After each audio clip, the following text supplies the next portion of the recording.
একটি অবাধ ও সুষ্ঠু নির্বাচনের অন্তরায় কি হতে পারে দলকানা পর্যবেক্ষক? প্রশ্ন তুলেছে বিএনপি, যেখানে ত্রয়োদশ জাতীয় সংসদ নির্বাচনের জন্য নির্বাচন কমিশনের অনুমোদিত ৫৫,০০০ পর্যবেক্ষকের তালিকার স্বচ্ছতা নিয়ে তৈরি হয়েছে চরম বিতর্ক।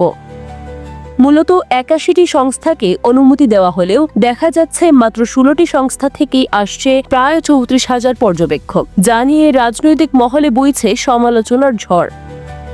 সবচেয়ে অবাক করা বিষয় হল, পাশা নামক হবিগঞ্জের একটি প্রত্যন্ত অঞ্চলের নামসর্বস্ব সংস্থা একাই পেয়েছে ১০,৫৫৯ জন পর্যবেক্ষকের কোটা, অথচ তাদের অফিস বলতে কেবল একটি এক কক্ষ।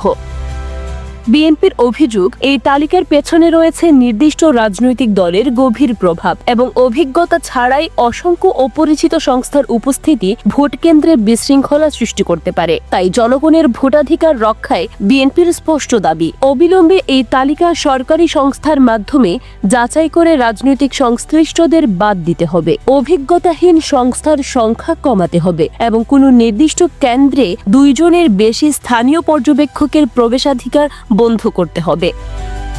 ভোটের মাঠের এই অসম লড়াই রুখতে এখন নির্বাচন কমিশন কী পদক্ষেপ নেয় সেটাই দেখার বিষয়।